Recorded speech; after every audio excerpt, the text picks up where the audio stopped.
Gimana Pak, kabarnya Pak? Sehat Pak ya? Selamat datang di tempat kami yang sederhana ini.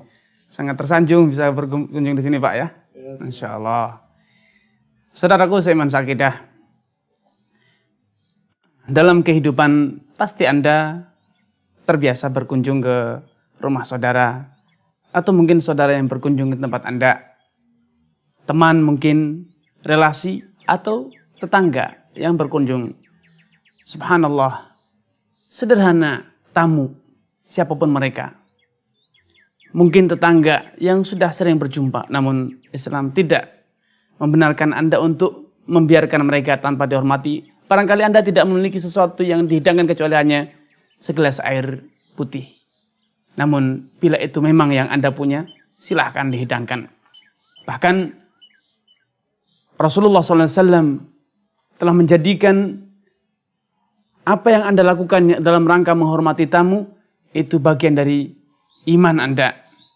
Rasul mengatakan, "Man kana yu'minu billahi wal yawmil akhir, falyukrim dhaifah." Barang siapa yang beriman kepada Allah dan hari akhir, maka sudah sepatutnya bila ia menghormati tamunya. Dahulu sebagian ulama, ketika mendapatkan tamu, namun hanya ada air putih yang dia miliki, maka dia sajikan air putih. Beliau mengatakan, laula anna Rasulullah sallam nahana an takalluf la takallaftu. Kalaulah bukan karena Rasulullah sallam telah melarang kita untuk berbuat takalluf, memaksakan diri, niscaya aku akan memaksakan diri dengan berhutang agar bisa menghidangkan sesuatu untuk tamuku. Namun itu tidak diterima dalam Islam, tidak direstui oleh Rasulullah sallam.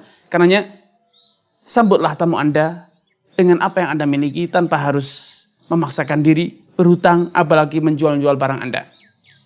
Dalam Al-Quran, kita dapatkan kisah-kisah bagaimana bahkan para nabi menghormati tamunya. Ibrahim alaihissalam.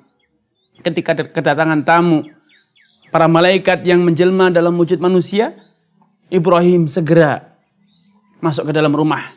Faragha ila ahli faja'a bi'ijlin hanith. Ibrahim segera masuk ke dalam rumahnya dan segera mengambil sebilah pisau untuk menyembelih fi'ijlin, anak sapi. Dia sembelih, kemudian dia hidangkan, dia masak dalam secepatnya, kemudian dia hidangkan kepada tamunya dalam wujud ijlin hanith, daging sapi atau anak sapi yang telah dipanggang di atas bara api, yang di atasnya diletakkan batu sehingga dipanggang dengan api yang kecil sehingga matangnya merata dan terasa lebih lezat. Subhanallah, Ibrahim segitu besar perhatian kepada tamu sampai karena kalau itu belum siap, namun beliau memiliki sapi, ia segera sembelih sapinya untuk dihidangkan kepada tamunya. Islam menjadikan tamu bagian dari tuntutan iman. Menghormati tamu dengan apa yang Anda bisa lakukan, itu adalah bagian ini gambaran bagaimana Islam memiliki ajaran yang sempurna. Bukan hanya dalam ubudiyah praktis, ibadah praktis dalam wujud sholat, puasa, haji, namun juga yang bersifat sosial. Tamu, bahkan tetangga, bahkan masyarakat, dan serta yang lainnya. Karenanya, saudaraku seiman sakidah, andai Anda benar-benar mempelajari Islam, mengenal Islam dengan sempurna, niscaya Anda akan dapatkan Islam ini mengajarkan kepada Anda syariat yang sangat indah. Tidak ada syariat, tidak ada aturan, tidak ada tradisi yang lebih indah dibanding Islam. Ma ya'tihil batil min baini yadayhi wala min khalfihi. Islam ini adalah syariat yang diturunkan dari Allah Subhanahu wa taala yang tidak ada cacatnya, baik dari arah depan ataupun dari arah belakang. Sampai pun dalam hal-hal yang kecil semacam ini, urusan tamu ternyata dalam Islam sudah ada anjurannya, ada syariatnya.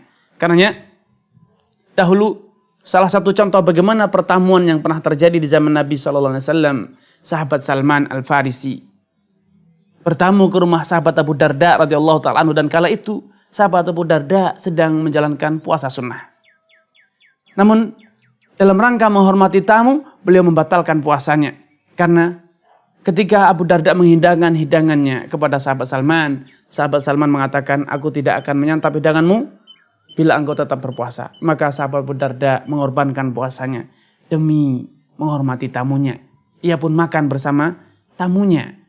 Dikorbankan puasa sunnahnya demi menjaga perasaan tamu. Karena tentu Tamu tidak nyaman bila ia makan seorang diri sedangkan tuan rumah diam 1000 bahasa, tidak ikut makan, tidak ikut mencicipi hidangan yang diberikan.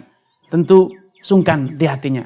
Karenanya Abu Darda rela mengorbankan puasanya, ibadahnya demi apa?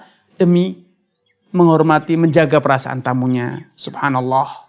Karena saudaraku seman sakidah, percayalah, dengan menjadi seorang muslim yang taat, Anda bukan menjadi orang yang ekstrim. Dijamin Anda tidak mungkin menjadi orang yang ekstrim. Adanya sikap-sikap ekstrim, adanya perilaku-perilaku ketimpangan-ketimpangan yang tidak pantas, itu sejatinya adalah penyimpangan dari agama Islam. Bukan bagian dari Islam, bukan dari ajaran Islam. Kalau Anda menjalankan Islam dengan benar, mustahil ada ketimpangan-ketimpangan yang dikeluhkan oleh masyarakat selama ini. Tidak menghormati tamu, tidak menghormati orang yang lebih tua, tidak menyantuni yang lebih muda. Itu sejatinya bukanlah dari Islam, walaupun pelakunya adalah orang Islam. Walaupun pelakunya menyerukan Islam, mendakwahkan Islam, namun prakteknya belum tentu itu adalah dari Islam. Karenanya jangan bebankan kesalahan oknum muslimin terhadap agama Islam. Islam mengajarkan syariat yang sempurna, indah. Sampai pun hal-hal yang kecil. Karenanya dahulu ada seorang Yahudi berkata kepada sahabat Salman, laqad 'allamakum nabiyyukum kulla syai'. Sungguh Nabi kalian telah mengajarkan segala sesuatu kepada kalian. Hatal khira'ah, sampai pun etika buang hajat telah diajar oleh nabimu. Ajal, kata sahabat Salman. Tentu, betul demikian apa adanya. Kita lanuhina, lakarnahana an-nastanjiya bi'aqalla min thalathil ahjar. Kita dilarang untuk bersuci dengan menggunakan bebatuan kurang dari hitungan 3, dari 3 bebatuan. Wa nastanjiya bi'aimanina. Kita juga dilarang untuk beristinja, bersuci dengan apa? Dengan tangan kanan namun gunakan tangan kiri. Kemudian Nabi SAW juga mengajarkan wa alla numassika dzakara nabi aimanina, dan tidak menyentuh, memegang kemaluan dengan tangan kanan. Subhanallah. Islam mengajarkan segala sesuatu. Sehingga benar seperti yang dikatakan oleh Abdullah bin Mas'ud radhiyallahu taala anhu ketika beliau mengatakan laqad tarakana Rasulullah sallallahu alaihi wasallam wa min ta'irin yuqallibu janahihi fis sama'. Sungguh Rasulullah SAW telah meninggalkan kami, namun tidaklah ada burung yang mengepakkan sayapnya di langit kecuali beliau telah mengajarkan, menyebutkan kepada kita, menceritakan kepada kita kebaikan dan hal-hal yang dapat kita petik sebagai sebuah pelajaran dalam hidup kita. Karenanya marilah kita berupaya mempelajari Islam dengan baik, kemudian berupaya untuk mengamalkannya dan juga menyerukannya kepada masyarakat. Sehingga Islam yang merupakan rahmatan lil alamin, pembawa rahmat bagi alam semesta ini dapat terwujud dan dapat dirasakan oleh semua orang. Bukan hanya Anda, namun semua orang di sekitar Anda, baik yang muslim ataupun yang bukan. Betul-betul Islam rahmat, sebagai pembawa kerahmatan, kasih sayang kepada semua orang, sampai pun kepada binatang, sampai pun kepada orang yang non-muslim akan merasakan betul-betul Islam itu agama yang sejuk, agama yang mendatangkan kedamaian, ketentraman bagi alam semesta. Wallahu ta'ala alam.